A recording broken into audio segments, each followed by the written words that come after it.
Hold on. What? Our day is not over just yet. Woohoo! USA! USA! We have an action-packed hour for you 6 p.m. drivers. Would I rather be feared or loved? Easy, both. I want people to be afraid of how much they love me. Matt Skraby wraps up a full day of live and local sports talk. And that is the whole problem with aliens. You just can't trust them. Occasionally you meet a nice one, but usually they turn out to be some kind of big lizard. The Skraby Show starts now on 97.3 The Fan. Hello and welcome to everybody into the Skraby Show. April 18th, 2024. Hope you enjoyed the Roundtable brought to you by Roundtable. I gotta say, I'm getting used to all this pizza coming into studio. Let me tell you. I actually didn't take part today because I'm still trying to kind of keep my weight down. Not even trying to keep my weight down. I am keeping my weight down because, I went through that SD fat loss thing, but it was hard to walk by all that pizza. Gotta say, I really, really have to say it was hard to walk by all that pizza. I'm a big Roundtable guy. I'm a big Supreme guy. And there was plenty of that today. There were also like cinnamon sticks, breadsticks, wings, salad. Getting hungry all over again. Let me tell you, hungry all over again. All right. If you want to follow the show or if you want to watch it on YouTube, you can just go to YouTube, search 97.3 The Fan. You can also watch on Facebook through the 97.3 The Fan page, Twitch, 973 The Fan, and X, 973 The Fan SD. Katrina, hello. Rafa, hello. Matt, I'm sorry. You were in the other chat room. Okay, I should explain this. So many people, so many great people signed up and subscribed for the Skraby Show YouTube, and I should explain a little bit as to what needs to happen throughout the week and why I'm going to be using that other YouTube. So when I'm doing a show for the station like this one right here for 97.3 The Fan, I'm going to be interacting on the 97.3 The Fan YouTube. And so that's where you can go and comment and see everybody there. But the Skraby Show YouTube is actually going to be for some of the little video projects that I do. Also, it's going to be as soon as they let me, because I have checked off all the boxes for live streaming, but I am going to start live streaming on the Skraby Show here and there because at times I'm not going to be able to get to do this show much. So if you go to YouTube and you type in the Skraby Show, just subscribe. If you want, you can alert yourself. But it just started. I just put it up maybe. I've had it for a little bit, but I just started putting work into it here recently. But I'm looking forward to seeing all of you all season on YouTube, on Instagram. I did an Instagram chat the other day from the dog park, which was really fun. So I'm going to try to do more of that, trying to get more people, talk to more people. All right, let's go to the roll call, and we're going to start with Rafa was first, SD Yeg, Castro, Joseph, Anthony, McKee, McKee 23, Matt, Gonzo, Dave, Mailman Rob, and we got Katrina, we got Brandon checking in for the roll call. Maria is here. Jeremy is here. Katie is here. So we got a lot of people going on here in the YouTube to start the day. Now, I will say this about where we're going to go with the show, because I know the Xander Bogaerts chatter is off the charts right now. It's through the roof, as they say. And I know we're all getting kind of tired of talking about Xander Bogaerts. And I know here on the station, we've been talking about Xander Bogaerts all day long. But when I was thinking about what I wanted to talk about tonight, I was looking through my DMs and my replies on Twitter, and I got a reply about the cheering for Bogaerts on Friday. And if you haven't heard, there's a growing movement on social media to when Xander Bogaerts has his first at bat tomorrow night against the Blue Jays, that the stadium should give him a standing ovation to show him that they support him and fans are behind him, which I think is great. I do. And I've been, I've said in the past that standing ovations aren't the worst thing in the world. I feel like people really, I think that they're maybe taking it a little bit too serious. And I'm talking about the standing ovation because I've had responses, I've had, replies. and direct messages of people saying, why are we doing this for a guy who makes a ton of money? Again, you heard Tony on the roundtable say it. Why do we care how much money he makes? And I know that it is kind of cutting into how they can build the team by paying money for him. But Xander Bogaerts is one of the better players of the last decade in baseball. And so I went into a deep dive on Xander Bogaerts and other players who start the season not so good. So I'll get into that in just a little bit. It's going to go over what happened last year, guys this year that are struggling. And my goal is not to make you my goal is not to try to change your mind. My goal is just to try to help. My goal is for you to see my mindset, because maybe that will change. Maybe you'll think about certain aspects of this a little bit different. Xander Bogaerts, I think, is going to be just fine. We talked about that a lot today, so we will get into that in a little bit. We got some hockey on TV right now. I love the Kraken. I'm not a huge NHL fan, but I will watch the NHL playoffs. They're not there yet, but the Kraken, cool team, I gotta say. We have more people checking in now on the chat. Jeremy is here. I think I said that. Let's see. Dues Chris, some of these names. Patrick and Annie. Rod, you are not Chop Liver Rod. Dominic, J-Mac, Trevor, Chad. I can keep going. I'm going to miss someone, so if I missed you, I'm sorry. Jennifer. Hi, everyone. First time in the chat. Thank you, Jennifer. Feel right at home. Chad says, I'll be there in my Jays gear, and I'll still be standing for Xander tomorrow. I like that. I really do. Trevor says, X-Man is a quasi all-star. Mikey says, love your show, man. Thank you, Mikey. You guys are also nice. Anyway, all right. So I guess I'll get into it. I'll start with this, because Trey Turner last year struggled leading up to the time that his fans actually stood up and gave him a standing ovation last year. And then after that, he went on a tear. So August 4th last year, after he got the standing ovation, Trey Turner would go on to have the second highest slugging percentage in Major League Baseball among qualified hitters from August 4th to the end of the season. So he had a slugging percentage of .668, which is pretty darn good. And from the start of last season to August 3rd, here is these are what he was hitting: .235, and he had an OPS of .637. So during that stretch after the standing ovation, Trey Turner hit .337, had a 1.057 ERA. He had 42 RBIs, 16 home runs, hit a triple, 14 doubles, all in 193 at-bats. Now, here is why, yes, Rafa, Xander has struggled for like 2 weeks. But this is what I'm trying to say, is that this is not anything new in baseball. This is not anything that we haven't seen before. And I even went back to see if Tony Gwynn at any point in his career struggled as much as Xander's been struggling so far to start the year. And again, we're only through like 20 games or 21 games. But in 1988, from April 29th through June 10th of 1988, Tony Gwynn Sr. hit 184 over that time. He had 76 at-bats. And this was a bad stretch for him. This was one of the worst stretches for him. But what I can say, and what the guys notified me earlier, because I didn't put it together yet, Tony Gwynn, who started the year hitting 184, ended up winning the batting title. So that's why I think we need to chill out a little bit on Xander Bogaerts. Does it frustrate me to see him hit into ground into double plays all the time? Yeah, it really frustrates me. Serious. But at the same time, we got to give the guy a little bit more time.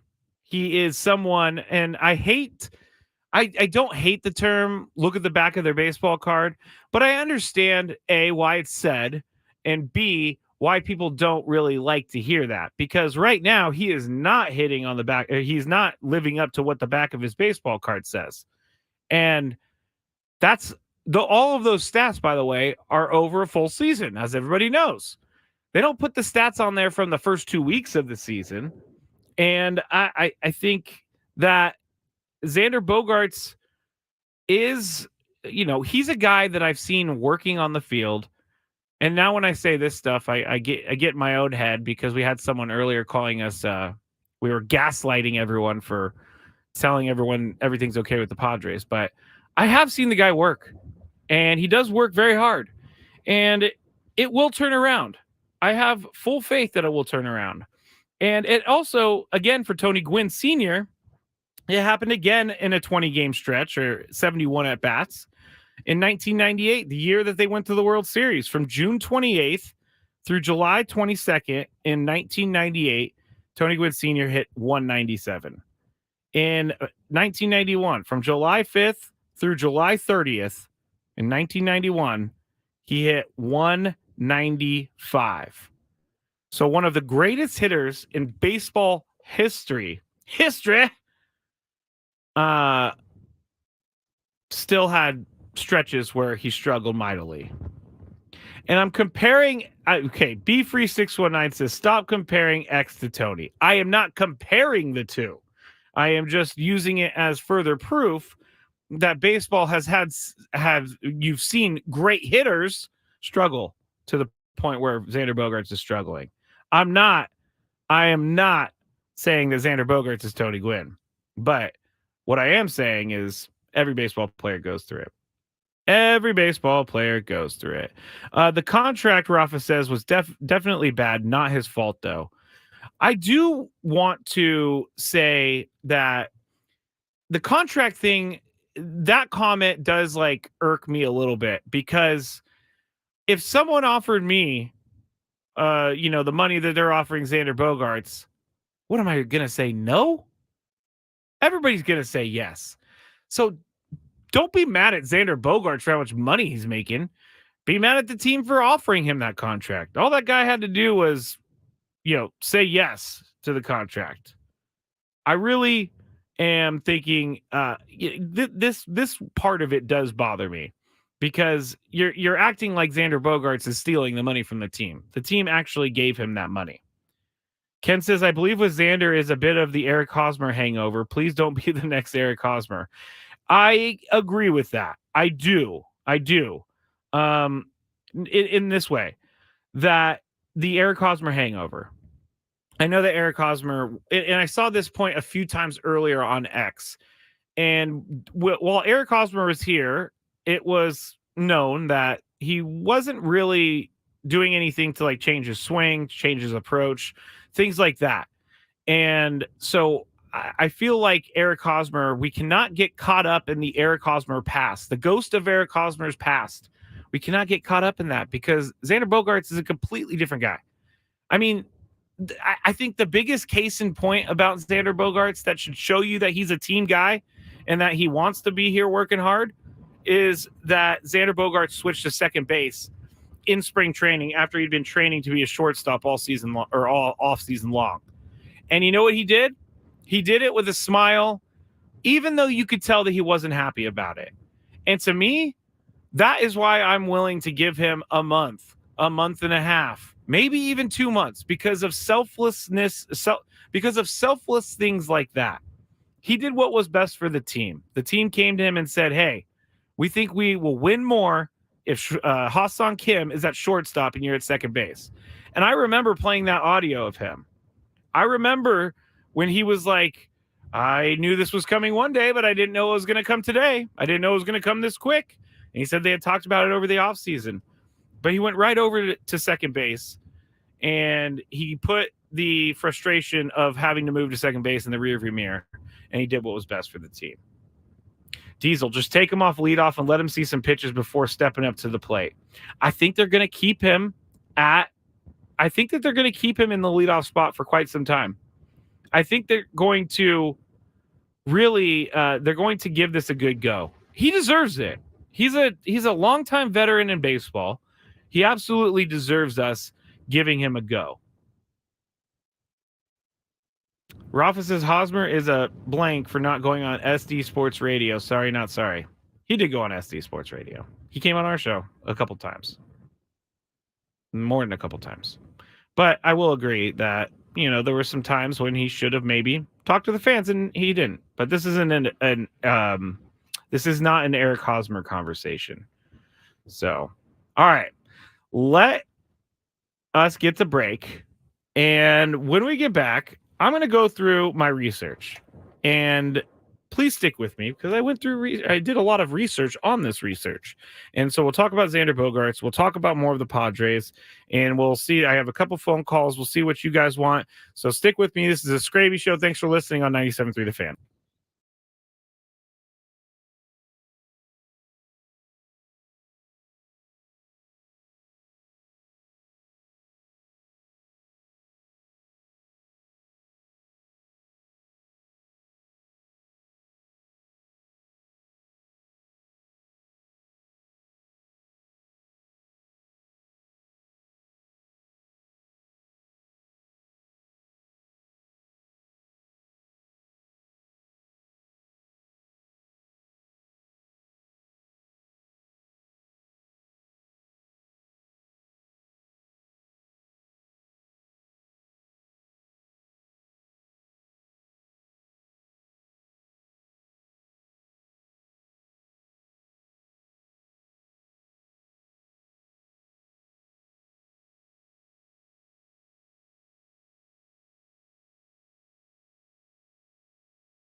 Back here, Odyssey Palace, 97.3 The Fan. The phones are lively here in the break.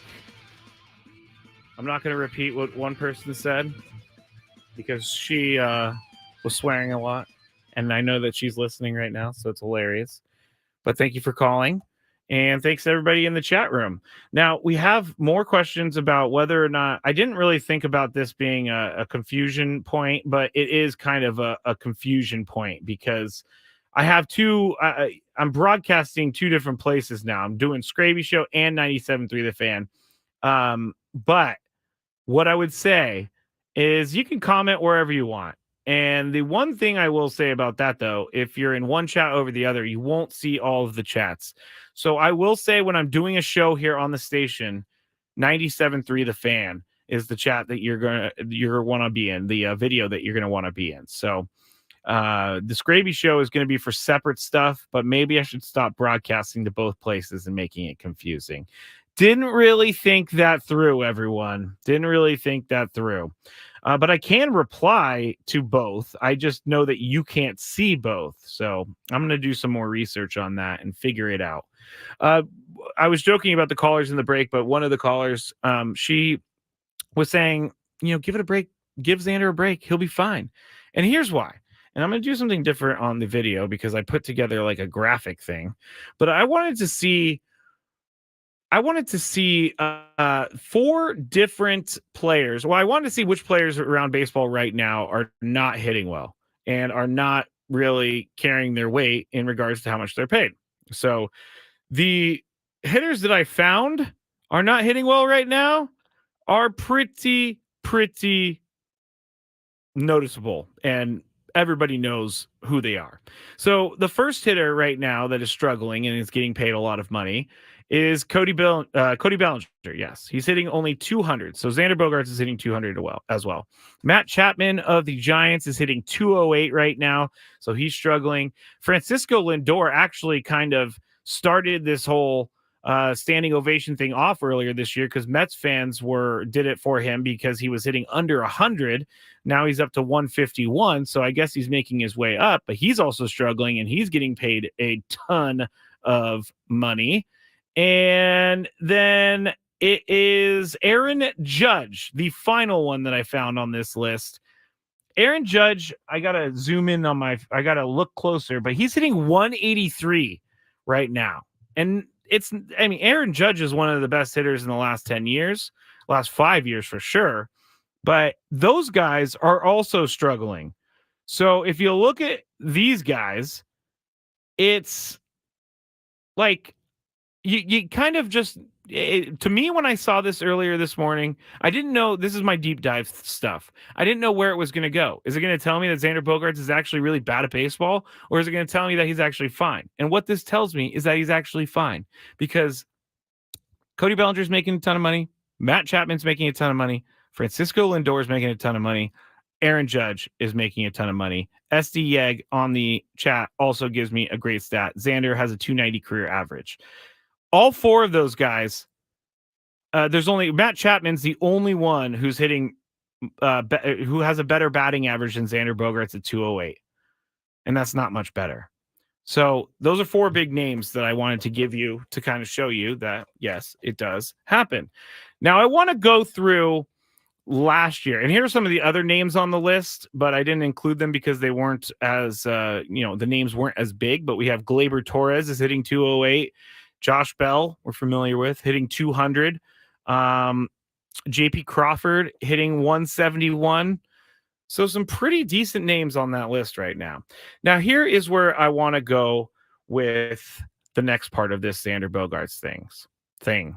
Because, and I need to get my next little stat thing up. But Xander Bogaerts last year, and this surprised me. This really did surprise me. Xander Bogaerts was top 5 in everything Padres related last year. And we know that he struggled throughout the season, and he struggled in the middle part of the season. He was injured. So think about that too. Xander Bogaerts was injured last year, and he still ended up with some team leading stats. And that's on a team with Juan Soto, Manny Machado, and Fernando Tatis Jr. So let's see here. The first one is he was the number 2 on the team last year in games played. So the only person who played more games than Xander Bogaerts last year, Juan Soto. I know that this doesn't really, you can't really measure this, but availability is huge. And if he's able to play the number 2 most games on the team, he's working for his money there. He had the most at bats on the team. He had the most hits on the team last year. He was number 3 in doubles last year. He was number 2 in triples on the team last year. He was number 4 in home runs last year. He was 5th being struck out, but Grish, Tatis, Soto, and Kim all struck out more than Xander Bogaerts last year. This one really shocked me. He was the number 3 player on the team last year in stolen bases. So I did not expect for that to happen. He was the number 1. He was the team leading batting average last year for the Padres at 285. He was number 3 in on base percentage, number 4 in slugging, and number 2 in OPS. So all of those stats, all of those very, very, very important stats, Xander Bogaerts was in the top 5 of the team last year. And if you want to talk about the money, then there were plenty of other guys on that team that weren't playing for their money. So Rod says, how many double plays did he hit into? The double play thing, I told you, it frustrates me to no end. It really frustrates me. And double plays, I can't excuse, really, honestly. I can't excuse it at all because it's just a rally killer. And it was something that happened a lot yesterday during that game. A couple times they had some guys on, double play ends it. But I hope you enjoyed the deep dive on Xander Bogaerts. It actually wasn't as deep of a dive as I thought it was going to be, but I did want to pass that along to everyone because, it's something that I forget quite often. And I've told you this many times here on the Skraby Show. Skrabinators, you know this. I am not a patient person, and I'm trying really hard with baseball to be patient because I am not built for a baseball season. And I don't necessarily think any of us are built for a baseball season, but people who have been around baseball for a long time are going to do that thing where you tell them people are struggling and they're going to give you an eye roll. I'm not really getting there for an eye roll. I don't think I can ever eye roll someone, but I'm getting to the point where it's like, yeah, it is only 2 weeks. It is only 3 weeks. It is only 20 games. And so I'm going to give it a little bit more. Give it a little bit more of patience. I need patience. I need to go meditate. I don't know if anyone meditates out there. I'm sure there's people meditate out there, but I have meditated in the past. It's not as easy as you would think it was, but I'm closing my eyes on the camera right now and I'm talking because I want to meditate, because I think everybody out there should just take a second to take a step back from life and realize that Xander Bogaerts hitting 200 in the first 21 games of the season is not a big deal. Not a big deal. Zach found the stat for me on the grounding into double plays. Unfortunately, he had 21 for him last year, most in his career, but he's a career 290 hitter in the leadoff spot, including this year. If he's still struggling by the All-Star break, might be time to change. Yeah, I can agree. The All-Star break, they're probably playing around 70, 80 games at that point. Hey, Chris and Tony told me that 70 games is when I can start complaining. So I still got a ways to go. I still got like 49 to go. Here's another good one. Xander has been hit by 53 pitches. So he's also getting on base that way. I just want everybody out there. You can feel the way you want to feel. You can fan the way you want to fan. But on Friday, and the standing ovation, and then we're going to move on from Xander Bogaerts and go to break, and then we'll talk about something else. But the standing ovation for Xander Bogaerts, I don't care if you do it. I don't care if you don't do it.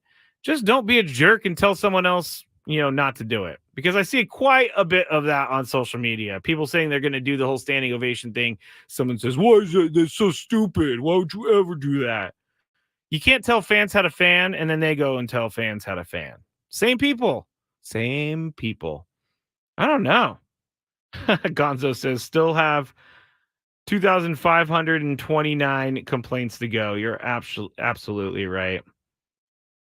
Even Annabelle says, even I think it's going to be fine, and I'm a catastrophist. Yes. Catastrophists are not good for baseball. Trust me. A couple years ago, the guys would make fun of me every day because I would be panicked about everything. But we can't panic. It's way too early. Gonzo says, I don't know about the standing ovation. It doesn't matter. Why does it bother you? I don't understand. It's like there was someone in the chat earlier that was like talking about our show and how we're gaslighters and that we're the biggest homers on radio in San Diego. And it's like, I don't understand why you just don't listen. That's what I do. When I see a bad Netflix show, I just turn it off and I move on with my day. But I don't know. I'm not trying to complain or anything. It just is kind of crazy sometimes. Kind of crazy. Let's see. Rod says, let's do it, San Diego. What do we have to lose? STX says, I'm a Scrabafist. I don't even know what that means. All right. That's it for Xander Bogaerts. Thank you for letting me do my deep dive. I did look for more numbers on like MVPs, and I went back and looked at Ted Williams and things like that. But honestly, Ted Williams didn't have a stretch like Xander Bogaerts did. Ted Williams was that good. He was that good. All right. Lucy's in the chat. She's the cusser girl, she says. Yes, she does cuss. Anyway, when we get back, we are going to go through some of the different guys that are doing what the prospects are doing down in the minor leagues. We'll get an update on them. We'll get an update on Graham Pauley. We'll get an update on Jacob Marcy. And we'll just kind of talk about those guys because they are the future of the team. We've already exhausted everything today with the roundtable with Ben and Woods, Andy and Nelson, Gwen and Chris. So we will finish up with some nice prospect talk here on the Skraby Show on 97.3 The Fan.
Final segment of the Skraby Show. Thank you to everyone who has listened. Thank you to everyone who has chatted with me and giving me your opinion, because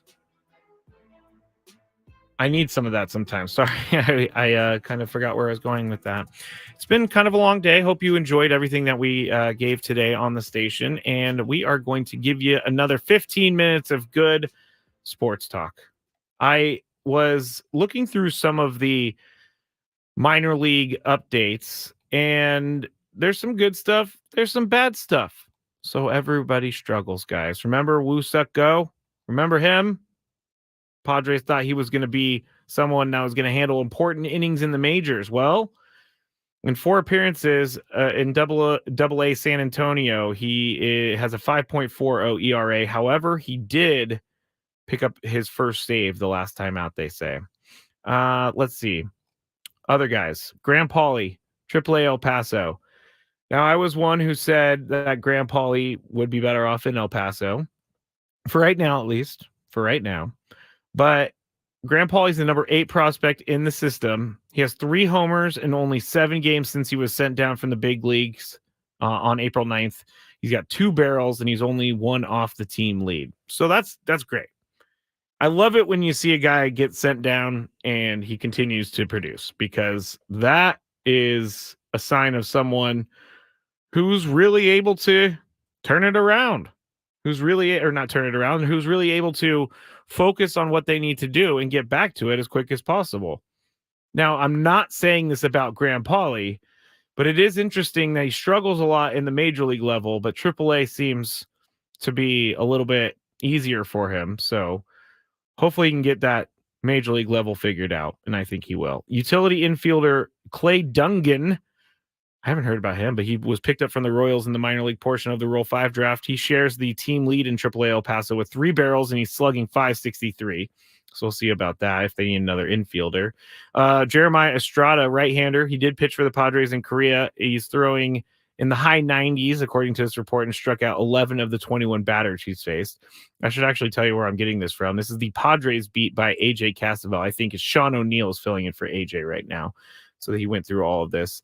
A name that we talked about quite a bit in spring training, Jacob Marcy, is batting 140 through 43 at-bats. So not having the Arizona Fall League type performance so far at AA San Antonio, but you know what? He showed a lot in spring training, and I figure he's going to be able to figure that out some point soon. First baseman Nathan Martorella, he's the number 13 prospect. He is the only real hot hitter on the AA San Antonio team, slashing .385 and has he's hitting .385. He has an OPS of 1.0. Oh, here comes math. 1.013, and he has more walks than strikeouts. So good there. Right-hander Adam Major. I think we're going to see Adam Major sooner rather than later, because he's doing too well in the minor leagues. He's got a .82 ERA through 2 starts. Tony really liked him, I remember, when we were talking about that. We were talking about Adam Major and whether or not he was going to make the major league team, and he was a fan of Major. So there are some guys out there that are ready to come up to the big league level, I think, if they need them to. Now, Dylan Lesko has allowed only 1 hit in High A Fort Wayne in 7 innings across 2 starts, but he has walked 7 so far this season. So there you go. Dylan Lesko kind of struggling with control. Homer Bush Jr., he had 5 steals in 10 games for Fort Wayne. And then some of the other names, they're a little bit of a ways off from making the big league club. So there you go with your minor league report. Lesko equals Snell, Brandon says. Let's see. Logan Gillespie. Oh, yeah, he's the guy. I'm going to be honest with you that I didn't really look into him today because I did so much research into Xander Bogaerts. But with Yu Darvish on the IL, they're going to need to do something. I don't believe they've announced a pitcher for Saturday yet. Let me go make sure that's true before I say that, because I'm not sure what they're going to do with the rotation here with Yu Darvish on the IL. Maybe they do call someone up. Maybe they do a bullpen game on Saturday.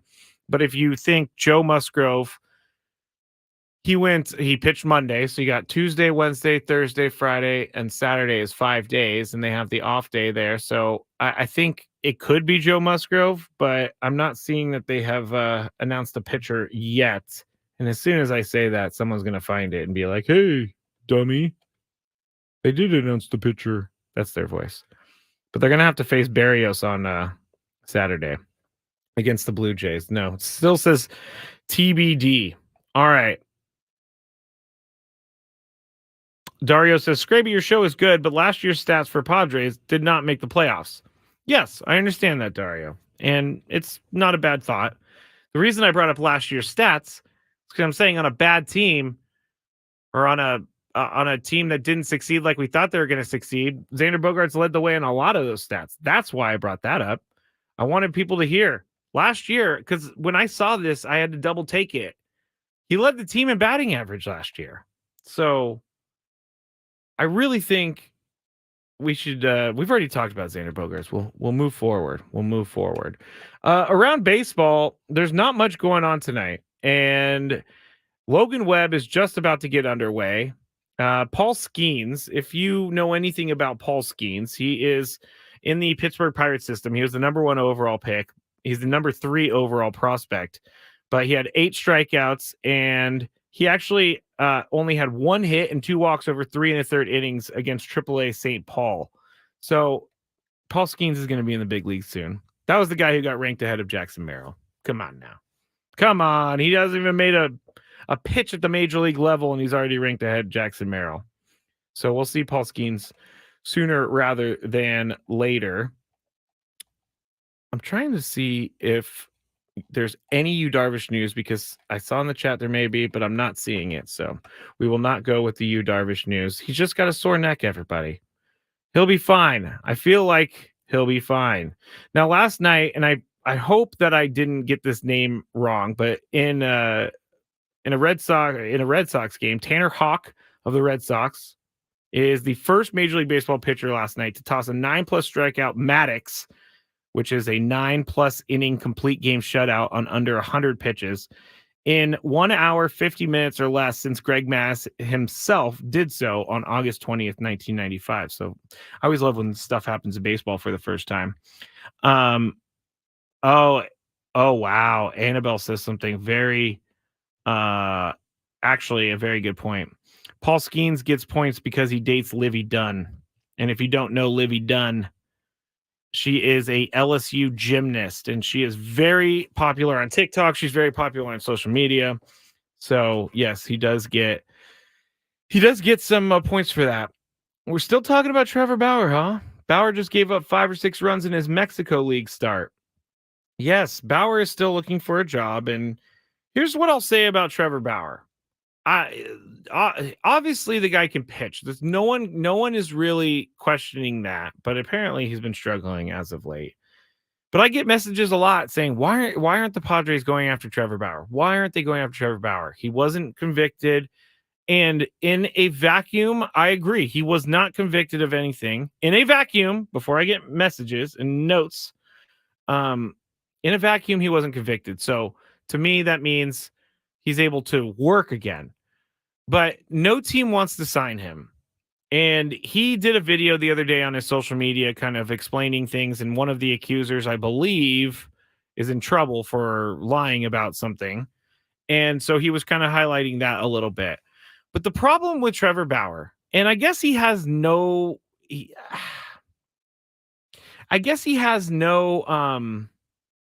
other move to make. He has no other move in this whole thing, because it's clear that Major League Baseball does not want him. And it's clear that Major League Baseball does not even want to entertain anything with him. But I think the biggest problem, and we've talked about this many times, is what he adds to the clubhouse. And sometimes you can add guys to the clubhouse and everything will be okay. But I think the fact that everywhere Trevor Bauer goes, whether he asks for it or not, news follows him everywhere. Questions follow him everywhere. And now he's got these videos online trying to, prove his innocence once again. And I think that is why it's scaring teams off. I think that teams just don't want to bring that sort of distraction into their clubhouse. And that I can say is a legitimate reason as to why a team will not bring him in. The Padres, I do not think are a fit for Trevor Bauer. He might be able to help them win, but I just don't see him coming in with all of his YouTube shenanigans. Not shenanigans, but he has a YouTube show, and I know a few people that watch it because he does give actual baseball advice and knowledge and all that stuff. But when you sign Trevor Bauer, you sign you sign yourself into answering a lot of questions about why you signed him. You also signed up for a YouTube show that follows him everywhere. You also signed up for people that hate him and want to make sure that they can that the team made a mistake. And that's not necessarily his fault, but he does make the choice to continue to talk about things that,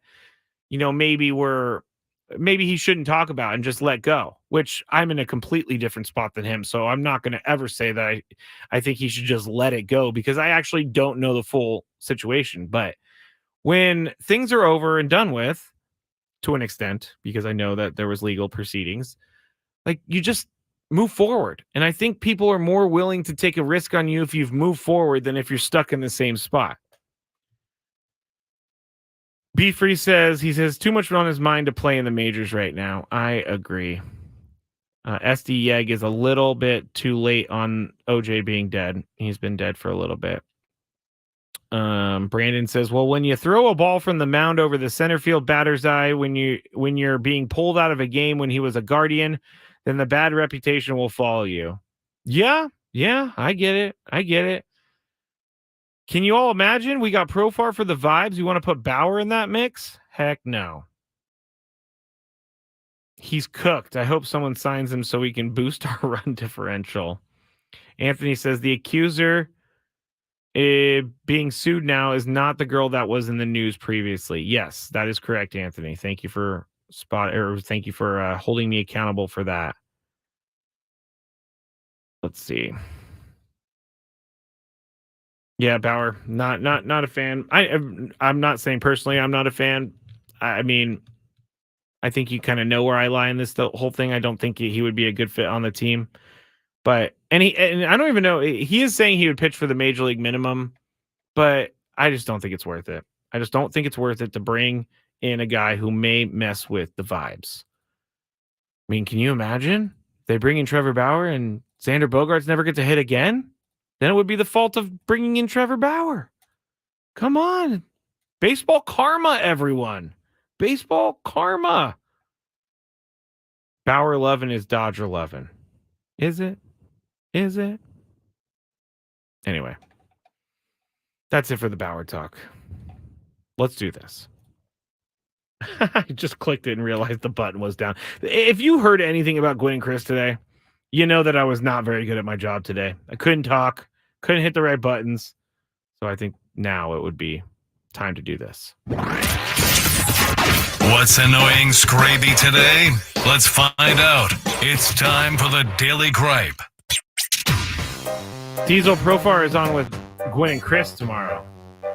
Not Bennett Woods. Is Profar on with Bennett Woods too? I don't think so. Maybe. I don't know. I didn't hear that. But he is coming on our show. So, we're back to pizza talk. All right. My gripe today. I try to come up with different gripes, but there's really, like I said, there's like 4 places I go. Work, golf, home, and Petco. Those are the 4 places I go. So this is where I'm, getting into issues. But I've said this before, and I will say it again. When you have a double yellow line, you cannot cross that. I don't understand. Here's my daily gripe, and it's not about driving, and it's just more of a general thing. But why is everyone just doing what everyone wants? We live in a society. I know that not following the rules is fun. I know that turning left over a double yellow line is probably easier for you. But when you're turning left over a double yellow line and you hold up about 20 cars behind you, you're not doing anyone anything good. Never. going to be good. Gonzo said he knew it was traffic related. But more so, I am saying people need to stop being so involved with themselves and kind of take a look around. I think I do a decent job of taking a look around. Do I get angry? Yes, I get angry. Rules are not made to be broken, Brandon. Dominic says, oh, Skraby, people today don't give a flying bleep about others. That's not true. We have the power to make sure that we give a flying you-know-what about others. Just because people don't doesn't mean that we shouldn't. I actually really do subscribe to that theory. Ever since I stopped drinking, I've thought about things in a different way. And that would be that I really want to look for the positives in things and not let the small stuff, not sweat the small stuff. Because honestly, the small stuff is not that big of a deal. It really isn't. Eric, rules separate us from the animals. Even animals follow rules. Just ask my dogs. They're not allowed to run off until they sit down and I release them from the leash. Anyway. Reed, you're 100% correct. Jeremy, Skraby, man of the people. Anyway, thanks to everybody for joining me tonight. Be back. Oh my gosh. See, I'm going to go to sleep tonight and I'm going to be able to talk tomorrow. I promise. Be back on the show tomorrow. Jurix and Profar scheduled to join us. Then it would start at 6 a.m. Make sure you're here. Padres, Blue Jays tomorrow. We'll get you all set for it. Have a great night, everybody. Thank you again for joining me for the Skraby Show this week.